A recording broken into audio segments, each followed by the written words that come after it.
Okay guys, some more Carenza ideas for you using the stick this time, and but you can do this with a blade, right? But what we're going to do here is just a simple exercise. And again, if you haven't seen any of the videos on what we call a Scala training or concept, I'll just repeat it real quick. All it is really just kind of envisioning an X in front of you here. So if I have a downward slash this way, I could have a downward slash that way. I could have an upward slash and an upward slash and a horizontal, right? But then these can also change the target. So that would be, say, towards the head, but I can also be doing these down towards the legs, right? The target can also be the arms that we're hitting, the limb.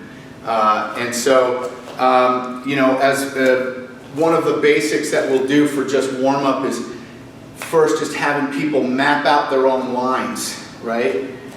Doesn't have to be, I can go down, up, down, horizontal, horizontal. I can go down, horizontal, horizontal, down, right? I can go up and high horizontal, down and low horizontal. So we kind of add the high, middle, and low horizontal lines.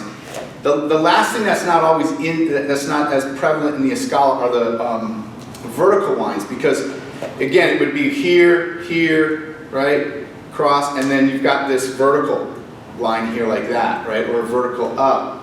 But again, that can be done on this side or on this side as well, right? So really, it's just kind of educating the hand, the eyes, you know, to hit these angles, lines of attack, if you will. Every system's kind of got its own numbering system, right? So you'll see these discrepancies, and especially like us training different with the blend that we do, you know, we learn a bunch of different numbering systems. So that's what's nice about this is I don't have to think about numbers. I'm just working lines of attack, right? And then it can get more defined on what the targets are. Okay, so that's what we call a Scala, if you will, right?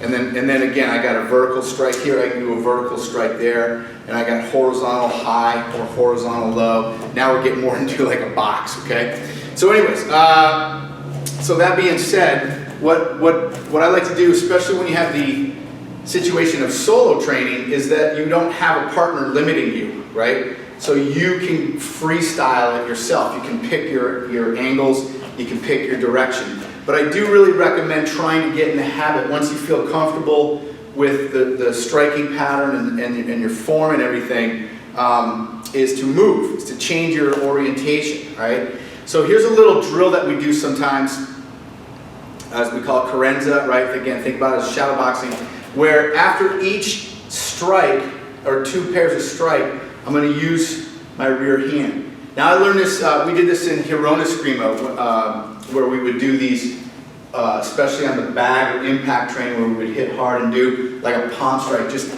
to really train that checking hand, okay?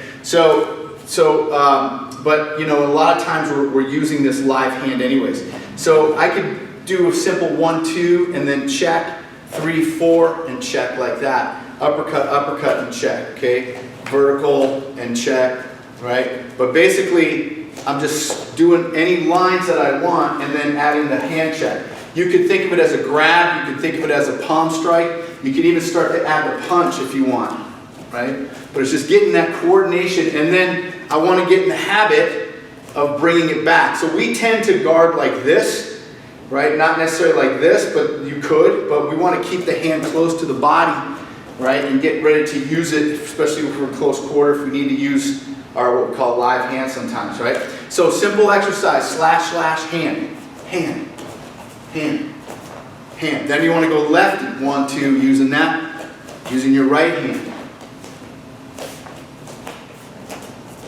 Okay, now what I didn't do is thrust, so I can go thrust, thrust, palm, thrust, thrust, palm, thrust, thrust. See, I'm thrusting the line here, and then adding that second hand.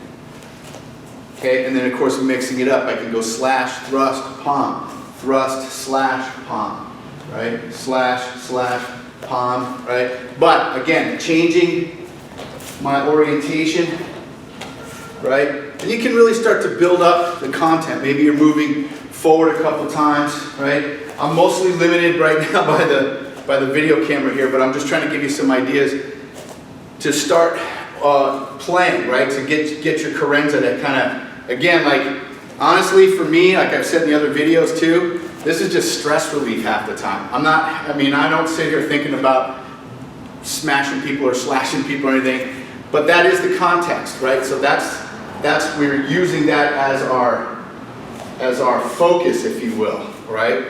But I'm doing it more I'm trying to anyways, do it in a much more fluid fashion and changing my position. I just want to say one last thing about footwork, and you've seen some of the other videos where we talk about, we've got our triangle footwork and our step and slide, I call it step and swing footwork, lateral triangle we were doing.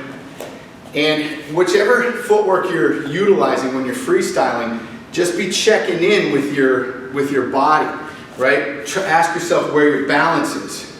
Okay, so if I'm changing, right, I always want to be in what we call a combative stance as much as possible, right? If I'm going lefty, okay, I want to make sure, you can feel it, but if your feet are too close together, you're not in what we call a combative stance. You want like a boxing stance or something where we can, have power, but we can also move, right? So as you're doing this, you got a lot of stuff to think about, right? Because you're checking in with your feet, okay, and you're positioning, okay, and then you can switch hands.